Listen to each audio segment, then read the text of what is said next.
Bro, they played the very, very strongest for the Jinbei scene. Hold on, coach.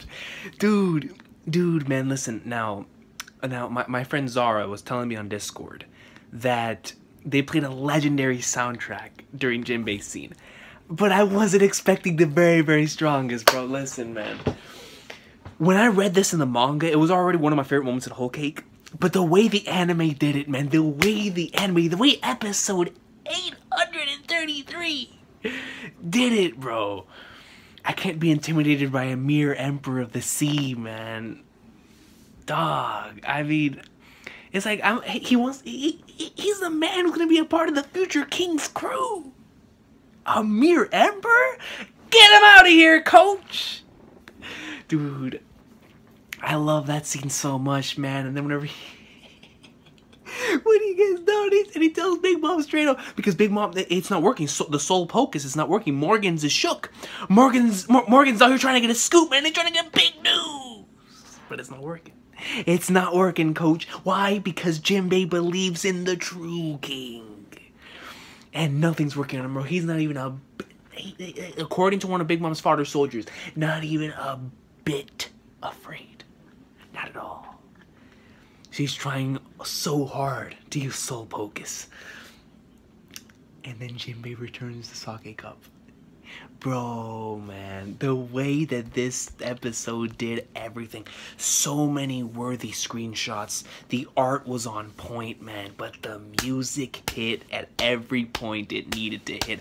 I even got extremely hyped for the initial, whenever Luffy said, "I'm here," and Capone was like, he actually responded. That scene to me was flipping goat. When they added the flashbacks, you know, basically telling you as a viewer why you should care about this, all the build-up going all the way back to the end of Fishman Island in volume 66, the build-up to this point, which in this point in the manga is volume 86, 20 volumes. 20 volume build-up for this very moment. For this very meeting between Luffy and Big Mom, man. Finally face to flipping face. The way they handled that scene was really, really epic, man. But then the end of the episode with the GOAT, the legend, the MVP. Brook coming in there strong, baby. You heard it. Yoo-hoo-hoo-hoo. Dude, man. And they just, in the midst of all the fire. I love the way the anime did it too. Because I got Prometheus right there and just, I mean, literally just go to hell. Boom, and we get a zoom out, you see a massive explosion in the midst of all that fire. Brook handles business. Brook handles business, man. But yeah, yo, this was awesome. 833 was great. I enjoyed 832 a lot for a lot of the pudding scenes. I thought that they did a lot of almost all the pudding scenes very, very well. The flashback was done very well. The initial when she can't do it right after, you know, Sanji says that her eye is beautiful. That scene was done very, very well. The one scene that that I expected more out of, and you know, I always go back to that moment in the manga. That was one of my favorite. I mean, that was one of the most hype moments in the series for me. Was whenever Sanji dodged Katakuri's jelly bean, and in the manga, I mean, you saw the, but in the anime, it was just straight up. You know, he just dodges it, and like there's no more. Maybe it's because of the manga reading experience. You can pause on a panel like that and just like, yeah, for a little bit, you know. But in the anime, it was just simply, you know, he dodged it. That's it. Like, for me, when I saw that dodge, and I know a lot of you guys in my comment section back when that chapter first came out, we were marking out like madmen. I mean, just going in there like swimwear, bro. When Sanji out observation hockey Katakuri, straight up, oh. But you know, I definitely give the manga that scene. But aside from that, I think the anime did both of these episodes very, very well. The musical leading up to the wedding, or leading up to the kiss, the initial, like I said, the initial moment with Pudding, where she can't do it, and you know, I loved the art in those particular panels. I thought the direction was very, very well done. And then of course, whenever Sanji, you know, is telling her that, you know, that's such a beautiful eye, and the way that you see it reflected in her eye, I just thought that was a great touch, you know. And then a flashback, they had a very, very nice length, you know, I felt like the repetition of what she was saying was better than it was in the manga. You know, I really felt for that scene. So yeah, 832 definitely delivered. It gave you a lot of like the good spots that and like a lot of those awesome moments that the manga gave you. And then going into 833, man, yo, another scene from 833 that I really liked, yo, that I really liked was when Katakuri stopped it, when he put an end to Luffy's rush, bro. Luffy was about to straight up arm and hockey, go in and just destroy Mother Caramel's photo. Katakuri put an end to that before it even started. Luffy winded up, and all you saw was the emoji kick just... and he gets stuck. But shout out to Jinbei coming in strong, man. He just... and he just shoulder ocean throw. Yeah, he ate it out. Then Jinbei puts an end to that mess right there, man. But... yeah, man, two very well done episodes. Like I said before, with 832 and the emotion and, you know, all that build up, this entire arc to seeing what was going to go down when the actual wedding, you know, when the vows were going down, and while in like, lifting the veil scene. I mean, there was a lot of tension building up there, and I'm a manga. I know what's happening, and my heart was still beating, because whenever you hear somebody else's heartbeat going faster and faster and faster, sometimes you can't help but have your heartbeat fast that fast as well.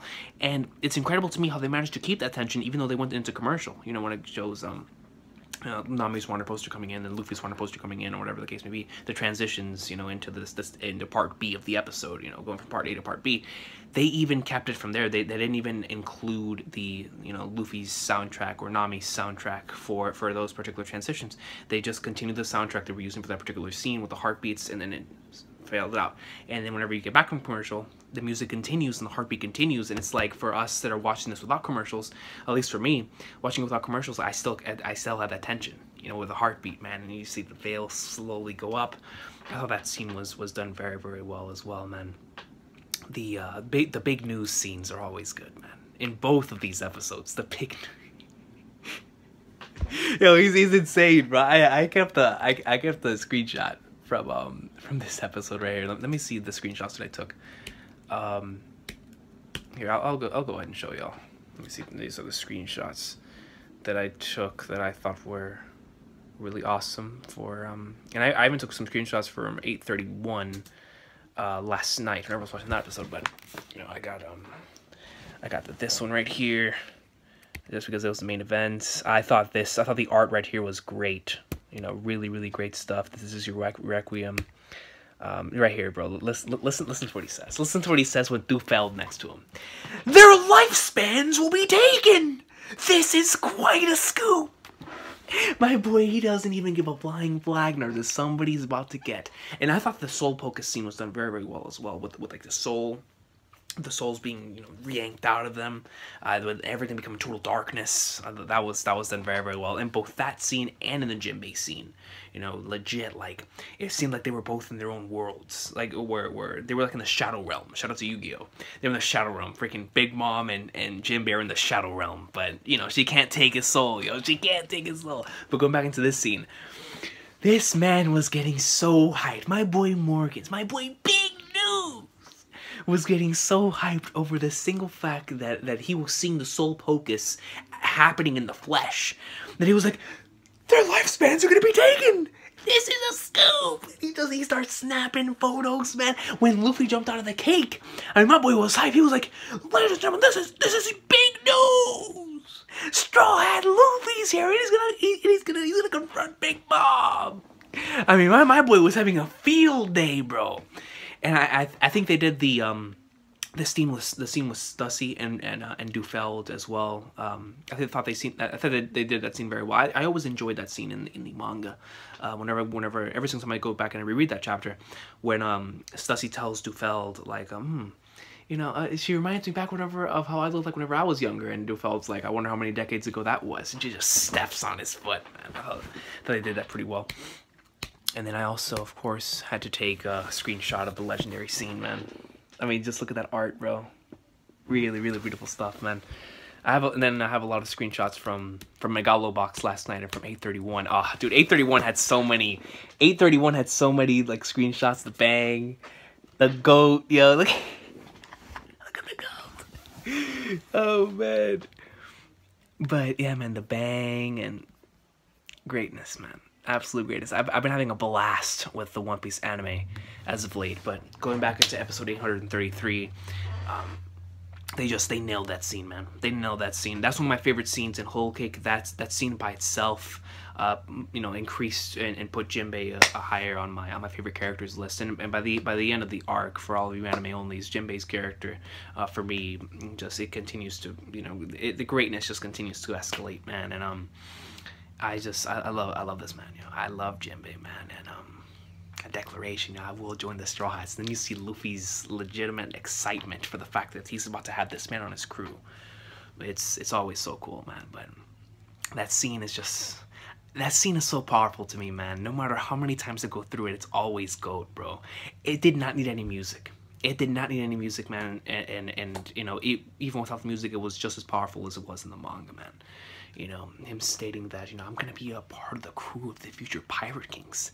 I can't be intimidated by a mere emperor of the sea. Like you're just a mere emperor. I'm following this man to Raftel, baby. Jinbei greatness, man, and the art was just so good, man. And when the official scene where he says, "Now I'm leaving the Big Mom Pirates," right after that amazing Soul Pocus scene where, like I said before, it's freaking Big Mom and Jinbei in the Shadow Realm, and she can't scare him, and he sees the darkness around them, and you see everything just goes back. You see everybody shocked over the fact that Jinbei is not getting his soul sucked, and Jinbei just gets down on one knee, man. He gets down on the floor, picks up the sake cup. He's like, now that we got that over with, I'm leaving the Big Mom Pirates, and that's it.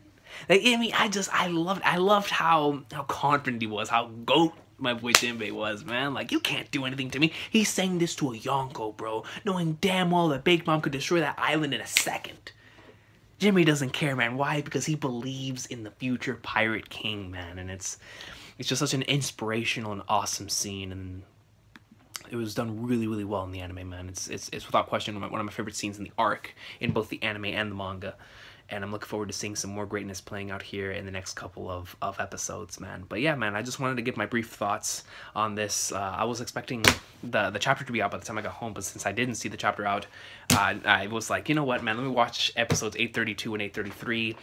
And they both surpassed expectations, man. 831 I enjoyed a lot and had a lot of screenshot-worthy moments. 832 I also had a lot of screenshot-worthy moments, but 833 is one of those episodes you can just rewatch, man.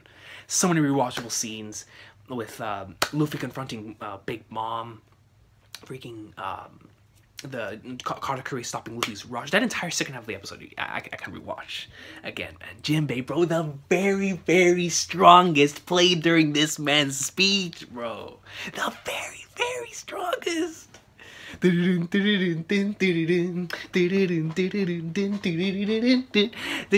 that OST goes in, man, and they did a really great job, man. They did a really good job. Toei's been killing it for Whole Cake, man. Toei has been killing it for Whole Cake. So I'm really glad that they're going in and really pulling out the stops and giving us some great content here to enjoy in the anime that we can be proud of as One Piece fans, man. So thank you very much for watching. Have an awesome day. Let me know what you guys thought about this these past couple episodes of the One Piece anime. And I hope to see y'all tomorrow, man. Hopefully I will be here. I'm not sure because I have finals to study for and flipping projects to do, so if I don't get to it tomorrow, I'll probably end up doing another one of these videos like this, man. But yeah, man, One Piece greatness. The anime has been a lot of fun, and I'm looking forward to getting back on the weekly One Piece anime experience. But even if I let episodes build up, man, it's equally as good to me. The anime, like, whether I'm binge watching it a couple episodes at a time or watching it weekly, man, it's always a fun experience. So I'll see y'all next time for more One Piece anime coverage. I do want to do this more consistently because I really like the anime. I think the One Piece anime has my personal favorite soundtrack. It's like right there with Bebop's, man. It's like those two are heaven sent, man. But I really want to get more One Piece anime content here on the channel. But regardless of that, guys, we'll see what happens in the near future. Have an awesome day. Jinbei greatness. They played the very, very strongest during his GOAT scene. I'm probably going to go back and rewatch a couple parts of this episode right now while this video renders, man. Because this 833 was sick, man. It was sick.